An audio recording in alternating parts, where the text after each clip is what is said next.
Student اور teacher جو ہے وہ آن لائن ایک دوسرے سے سیکھنے اور سکھانے لگے۔ ورچوئل تعلیم میں بھی ہمارے مقاصد تعلیم ڈٹرمنڈ ہوتے ہیں، ہم ایک خاص نفس مضمون کو لے کر چل رہے ہوتے ہیں، معلم اور متعلم کا ملاپ بھی ہوتا ہے لیکن وہ آن لائن ملاپ ہوتا ہے، اور اس کے بعد ایویلویشن کر کے باقاعدہ طور پہ سند بھی جاری کی جاتی ہے۔ تو یہ تو اسالیب تعلیم کی ریویژن ہو گئی۔ اب ہم چلتے ہیں اپنے تعلیم کے دائرۂ عمل کی طرف۔ اسٹوڈنٹس، ہم نے ڈسکس کیا کہ تعلیم ہمارے اندر 3 تبدیلیاں لے کر آتی ہے، جن میں پہلی تبدیلی وقوفی اور دوسری تاثراتی اور تیسری مہارتی تبدیلی ہوتی ہے۔ وقوفی تبدیلی سے مراد ہماری معلومات میں اضافہ ہے، ہمارے ذخیرہ الفاظ میں اضافہ ہے، مختلف تصورات سے آگاہی ہے، اور وقوفی تبدیلی جو ہے وہ ہمارے ذہن کے ذریعے ڈیولپ ہوتی ہے، یعنی ہمارا جو وقوف ہے، جو ہمارا ذہن ہے، اس میں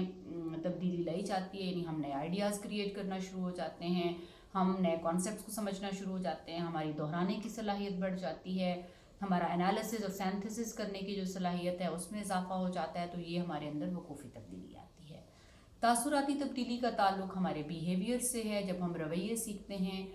ڈے ٹو ڈے ہمارے جو رویے ہیں وہ عمل تعلیم کی وجہ سے بہتر ہوتے چلے جاتے ہیں، ہم نئے رویے سیکھتے ہیں، ہم مختلف چیزوں کے اظہار کے نئے طریقے سیکھتے ہیں، اور جو بھی ہمارے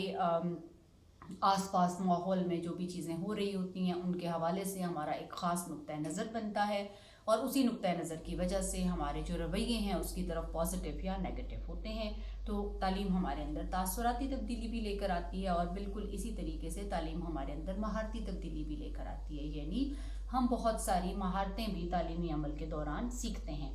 اس میں بہت ساری مہارتیں ہیں، جو لکھنا ہے، پڑھنا، بولنا، کسی خاص چیلنج کو قبول کرنا، آرگنائز کرنا، موٹیویٹ ہونا، لیڈرشپ کوالٹیز سیکھنا، کمیونیکیشن سکلز سیکھنا، کسی فیلئر کا سامنا کیسے کرنا ہے، کسی سکسیس کا سامنا ہم نے کیسے کرنا ہے، اگر کوئی تبدیلی آ رہی ہے تو اسے ہم نے کیسے ابزارب کرنا ہے، ہم نے نئی چیزوں کے ساتھ اڈیپٹیبلٹی کیسے قائم کرنی ہے، ہم سیلف اویئرنیس کے پروسیس سے گزرتے ہیں، ہم سوشل اویئرنیس سیکھتے ہیں، ہم ریلیشن شپ مینجمنٹ سیکھتے ہیں۔ دیر آر مینی اسکلز کے جو ہم تعلیم کے عمل میں سیکھتے ہیں، اور پھر یہی وہ اسکلز ہیں جو کہ ہماری زندگی میں ہمیں کامیاب کرتی ہیں۔ اس کے بعد اسٹوڈنٹس، ہم نے بات کی ایلیمنٹس آف ایجوکیشن کے اوپر، جن کے ایلیمنٹس میں شامل تھے معلم، یعنی وہ استاد جو کہ ہمیں پڑھاتا ہے، متعلم وہ طالب علم جو کہ پڑھتا ہے، جو کہ علم کی پیاس لے کر آیا ہے، تعلم یعنی سیکھنا، جب ہم تجربے کے نتیجے میں ہمارے اندر کوئی تبدیلی پیدا ہوتی ہے اور ہم کچھ سیکھتے ہیں تو ہم کہتے ہیں کہ تعلم وقوع پذیر ہوا۔ اسی طرح سے معاشرے اور تعلیم کا ہم نے آپس میں تعلق ڈسکس کیا کہ یہ دونوں ایک دوسرے کے اوپر ڈیپینڈنٹ ہیں، تعلیم اور معاشرہ ایک دوسرے کے بغیر نہیں چل سکتے۔ معاشرہ ہی وہ چیز ہے، وہ جگہ ہے جہاں سے ہمارے پاس متعلمین آتے ہیں، اور وہ تمام ریسورسز آتے ہیں جو کہ ہم عمل تعلیم میں استعمال کرتے ہیں، اور اس کے بعد عمل تعلیم ان سارے ریسورسز کو پروسیس کرتا ہے اور اسٹوڈنٹ کو اس قابل بنا دیتا ہے کہ اب وہ افرادی قوت ہے اور واپس معاشرے میں جا کر وہ اپنا کردار ادا کرنے کے لیے تیار ہے۔ اور 5واں عنصر ہم نے پڑھا تھا نصاب، اور نصاب کے اندر ہم نے 4 عناصر کی بات کی تھی۔ سب سے پہلا مقاصد تعلیم، دوسرا نفس مضمون، تیسرا طریقہ تدریس، اور چوتھا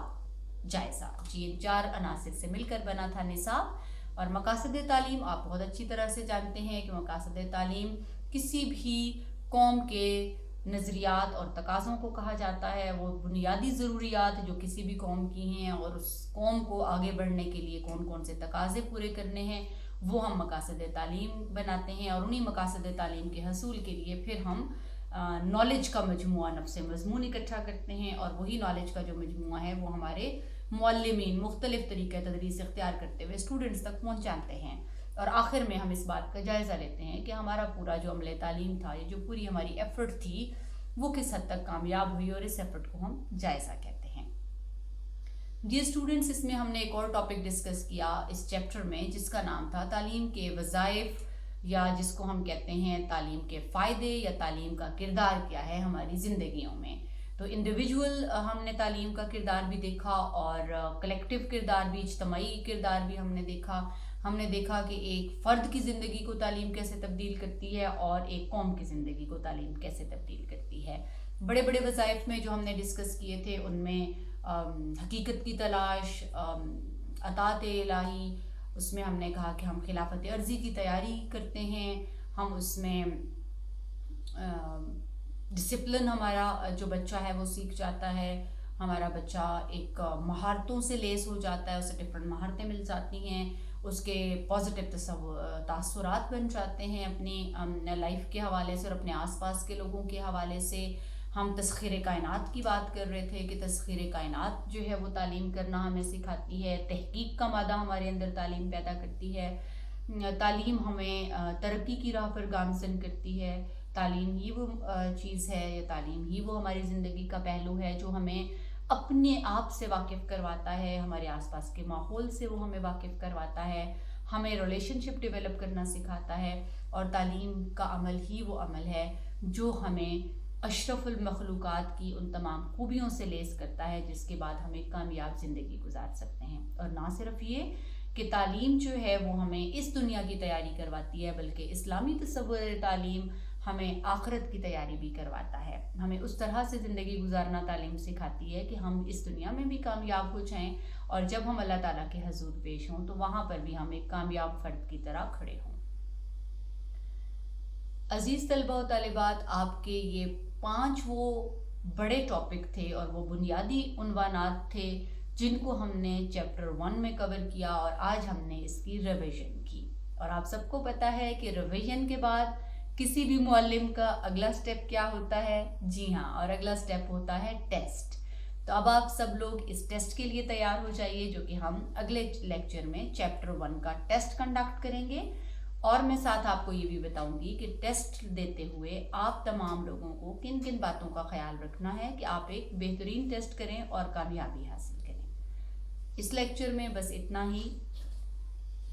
بہت شکریہ، اللہ حافظ۔